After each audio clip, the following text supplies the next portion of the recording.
Welcome to Just Asia, AHRC TV's weekly human rights program. These are the headlines. Rohingya refugees denied entry to Bangladesh as they escape violence in Rakhine. Indian cult leader Gurmeet Singh sentenced to 20 years for rape. Disappearances in Pakistan now include minors. Bangladesh government denies disappearances. Transitional justice going nowhere in Nepal. Indonesian protesters call on government to resolve past disappearances. Two urgent appeals from Pakistan and India.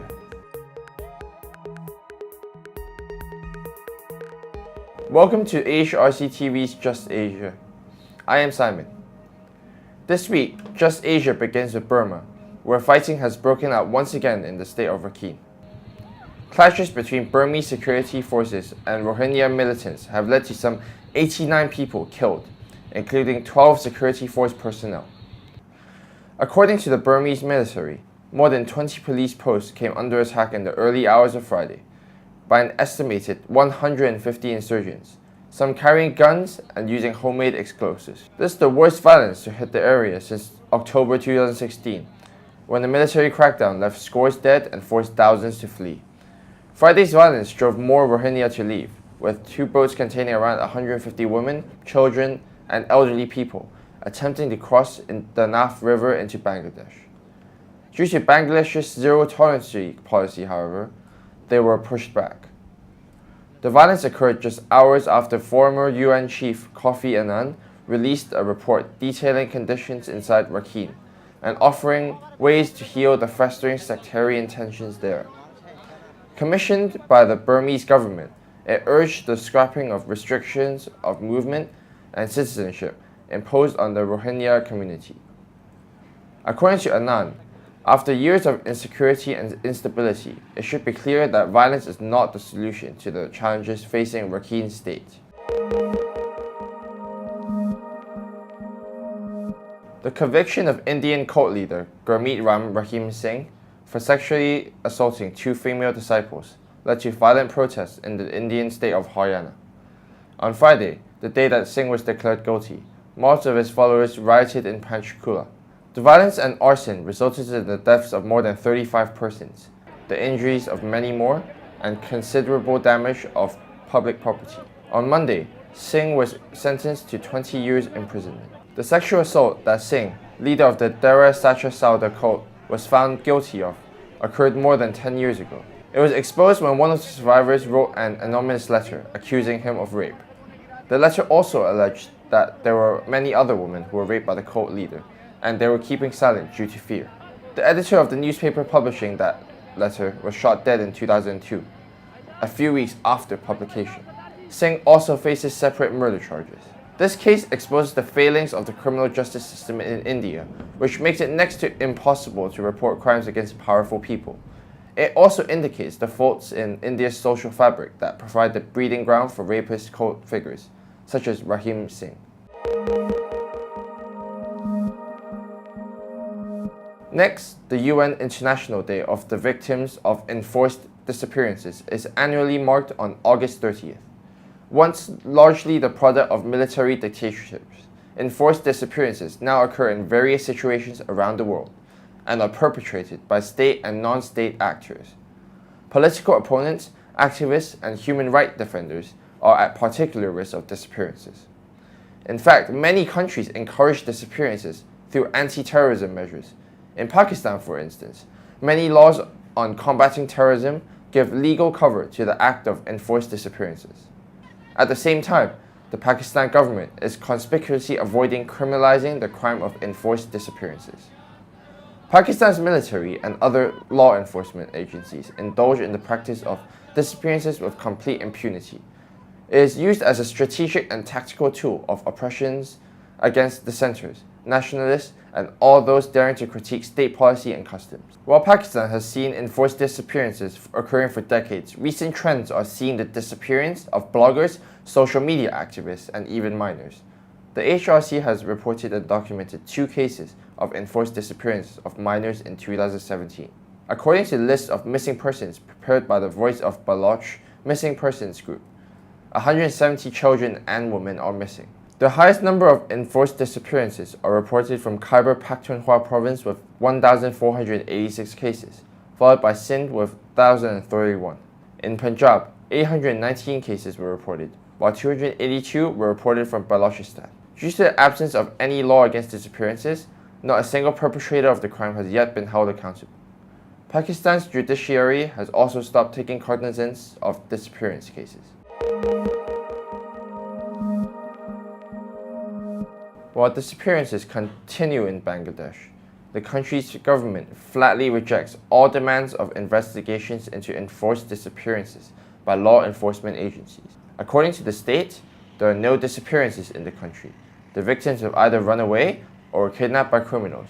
This contradicts eyewitness accounts of state involvement. National NGO and the Asian Human Rights Commission partner ODIHR has documented the disappearance of at least 388 people between January 2009 and July 2017.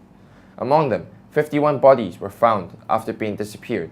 193 persons were dropped off blindfolded at different spots, and some were brought to court and shown as having been arrested in criminal cases a long time after being disappeared. The whereabouts of 144 people remain unknown.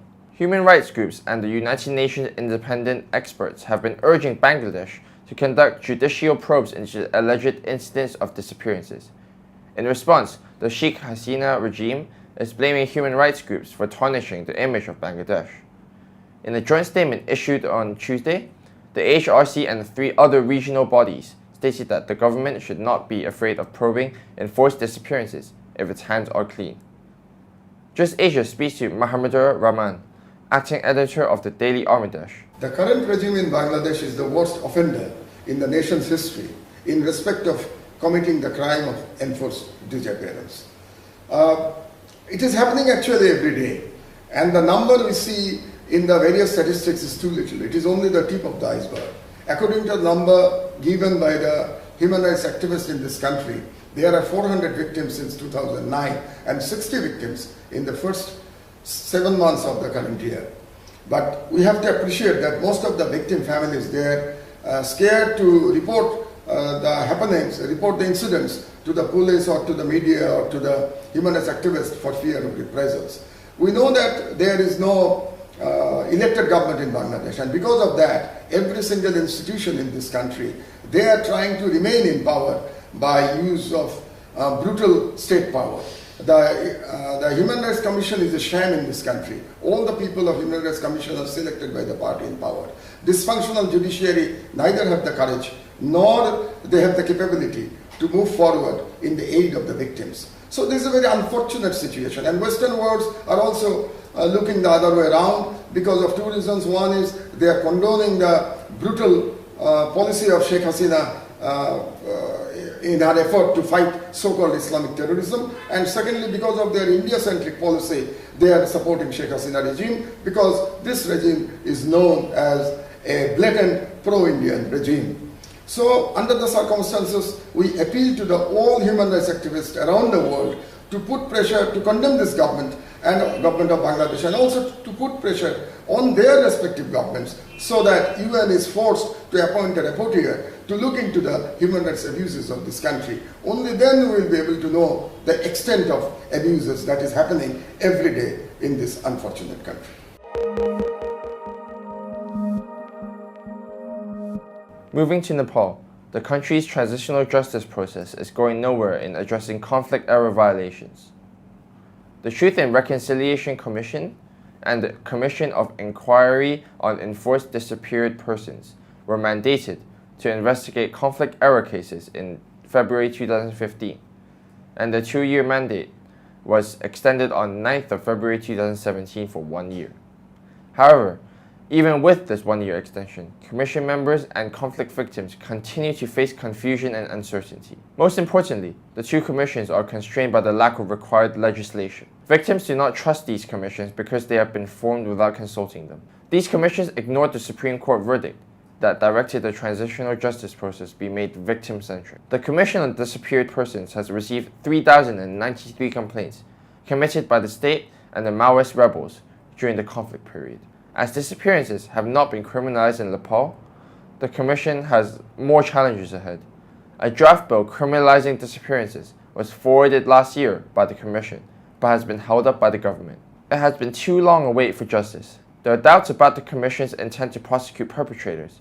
Just Asia speaks to Om Prakash Senthakuri, Director of Advocacy Forum, for his views. जस्तो माओवादीले सुरु गरेको सशस्त्र द्वन्द्वको अन्त्य भएको पनि 1 दशकभन्दा बढी भइसकेको छ। तर द्वन्द्वकालीन समयमा मानवाधिकार उल्लङ्घनका जुन घटनाहरू थिए र बेपत्ता परिवारका जुन जस्ता समस्याहरू थिए ती अहिलेसम्म पनि सम्बोधन हुन सकेको छैन। यसको कारण के जस्तो लाग्छ तपाईलाई? सबैभन्दा पहिलो कुरो त अब सरकारले जुन प्रोमिस गरेको थियो यो पिसी एग्रिमेन्ट हुँदाखेरि कि 60 दिनभित्र चाहिँ बेपत्ताहरूको चाहिँ स्थिति सार्वजनिक गर्ने र 6 महिनाभित्र चाहिँ आयोगहरू गठन गरेर ती घटनाहरूको छानबिन गर्ने भन्ने थियो। त्यो नै पुरा गरेर सरकारले पहिलो कुरा। अनि अर्को कुरा के छ भने अब यो नेपालमा द्वन्द्वको क्रममा जुन जुन चाहिँ सहभागी थिए, जुन राजनीतिक दलहरू सहभागी थिए, तिनै दलहरू चाहिँ पटक पटक सरकारमा आइराख्ने र चाहिँ उनीहरूले चाहिँ यो पीडितहरूको कुरा नसुन्ने, उनीहरूको गुनासोहरू नसुन्ने र कसरी हुन्छ अब राजनीतिक सहमतिमा यी मुद्दाहरू दण्डकालीन मुद्दाहरूलाई सक्ने भन्ने चाहिँ सरकारी रवैया देखिएको छ। त्यसले गर्दाखेरि पनि यो दण्डकालीन घटनाहरू चाहिँ को समस्या समाधान हुन सकेको छैन। जस्तो तपाईले भन्न खोजेको चाहिँ हाम्रो जुन संक्रमणकालीन न्याय प्रक्रिया छ त्यो चाहिँ पीडितमुखी भन्दा पनि पीडकमुखी अथवा त्यो घटनाहरूमा संलग्न भएका सर्वसाधारण के अरे पीडितहरूलाई चाहिँ त्यसमा जो पीडित भएका थिए तिनीहरूलाई न्याय दिने भन्दा पनि त्यसमा संलग्न सरकारी सुरक्षाकर्मीहरू अथवा राजनीतिज्ञहरूलाई उन्मुक्ति दिनेतर्फ केन्द्रित छ भन्न खोज्नुभयो? त्यस्तो देखिन्छ। किनभने यी सरकारले चाहिँ शान्ति सम्झौता भएको 9 वर्ष पछाडि मात्रै गएर यो आयोगहरू गठन गरेको छ। तर चाहिँ ती आयोगहरू गठन गर्ने प्रक्रियामा नै नेपालका द्वन्द्व पीडितहरूलाई चाहिँ समावेश गरिएन, द्वन्द्व पीडितहरूको चाहिँ कुनै सहभागिता बनाइएन त्यसमा र चाहिँ द्वन्द्व पीडितहरूसँग कुनै सरसल्लाह लिइएन। त्यस्तै गरी सङ्घ संस्थाहरू त्यस क्षेत्रमा काम गर्ने सङ्घ संस्थाहरूसँग पनि कुनै मतलब सहकार्य नै गरिएन। त्यो कारणले गर्दा के छ भने सरकारले एकतर्फी रूपमा चाहिँ यी आयोगहरू गठन गरेको छ र चाहिँ राजनीतिक भागबन्दामा चाहिँ आयुक्तहरू नियुक्त गरिएको छ। त्यो कारणले गर्दाखेरि नै यो पीडितहरूले आफूले दिएको उजुरीहरू पनि सुरक्षित छ कि छैन, त्यहाँ दिएको सूचनाहरू चाहिँ सुरक्षित छ कि छैन भन्ने चाहिँ अझै पनि संशय छ।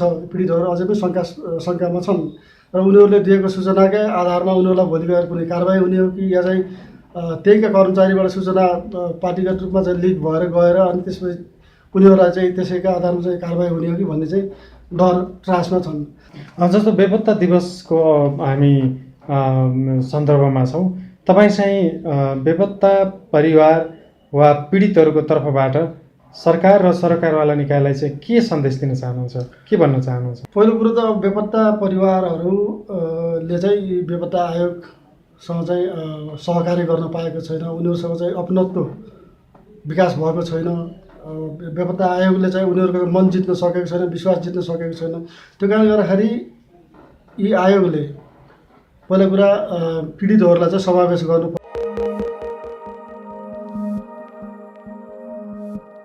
In Indonesia, victims' families and civil society groups commemorated the International Day Against Enforced Disappearances by calling on the government to resolve past cases of disappearance. They organized a silent protest in front of the presidential palace on August 24th. 18 years after former dictator Suharto stepped down in 1998, the disappearances that occurred under his regime and after have yet to be adequately resolved by Indonesia's law enforcement authorities. There are 32,774 missing persons from the massacres that occurred between 1965 and 1966. Mysterious killings between 1982 and 1985 left 23 persons missing, while the 1984 Tanjung Priok massacre also left 23 persons missing. The 1989 Talang Sari village massacre resulted in 88 missing. Furthermore, they suggest that military operations in Asher between 1989 and 1998 resulted in the disappearance of 1,935 persons. Finally, 13 persons still remain missing in relation to student and pro-democracy activism in 1997 and 1998. Successive government post-1998 made no significant effort to search for the missing persons. Instead, enforced disappearances continued, as in the case of Mr. Aristoteles Masoka in 2001 and Mr. Detek Karadin in 2013. In addition, the Indonesian government is still reluctant to ratify the International Convention for the Protection of All Persons from Enforced Disappearances, and to establish an independent commission to search for the missing persons.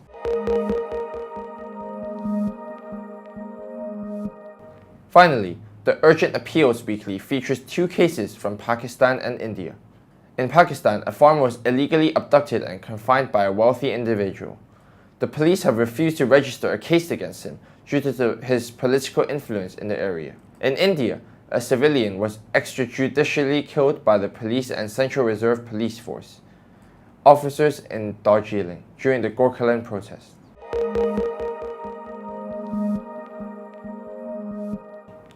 That is all for this episode of Just Asia. For more on these and other issues, please visit www.humanrights.asia or www.alrc.asia/justasia. Thank you for watching and see you next week.